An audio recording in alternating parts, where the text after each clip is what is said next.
মানুষের কাছে যাও একটু। দেখে দেখে কেটে গেল বেলা, বদলে যাচ্ছে দেখো খেলা। ঘুরে যায় রাজনীতির দান, জনগণ জানে সমাধান। ভালো লোকে হোক এবার পাল্লা, মানুষের বুকে দাড়ি পাল্লা। খুলে দাও হৃদয়ের জানলা, জিতবে এবার দাড়ি পাল্লা। দাড়ি পাল্লা এটা শুধু প্রতীক না, এটা এক অবিশ্বাস্য বিশ্বাস।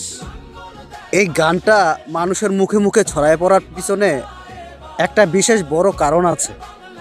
এটা শুধু রাজনীতির গান না, এটা মানুষের জমে থাকা কষ্টের ভাষা। বছরের পর বছর মানুষ দেখতেছে ক্ষমতা বদলাইতেছে, চিহ্ন বদলাইতেছে, কিন্তু আমাদের অনেকের ভাগ্য বদলায় নাই।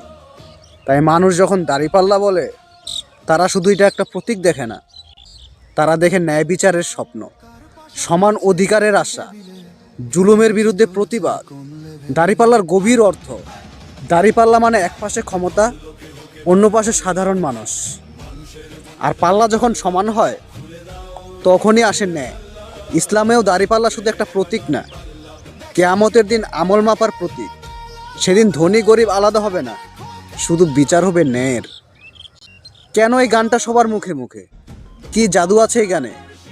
না, কোনো জাদু নাই। কারণ এই গান গরিবের কষ্টের কথা বলে, এই গান সাধারণ মানুষের আশা বলে, এই গান বলে এবার হয়তো ন্যায় হবে। যখন দিনমজুর, কৃষক, শ্রমিক সকলে এই গান গায়, তখন বুঝতে হবে ওটা শুধু গান না, ওটা সময়ের কথা, মানুষের ভিতরের কথা। মানুষ এখন বুঝে কে কি করছে, কার হাতে কি যাচ্ছে, কার জন্য দেশ, কার জন্য রাজনীতি। তাই তারা এখন শুধু কথা না, ন্যায় দেখতে চায়। দাঁড়িপাল্লা সত্যি যদি নির্বাচনে নির্বাচিত হয়, তাহলে সেটা শুধু ভোটের প্রতীক হবে না, এটা হবে মানুষের বিশ্বাসের প্রতীক।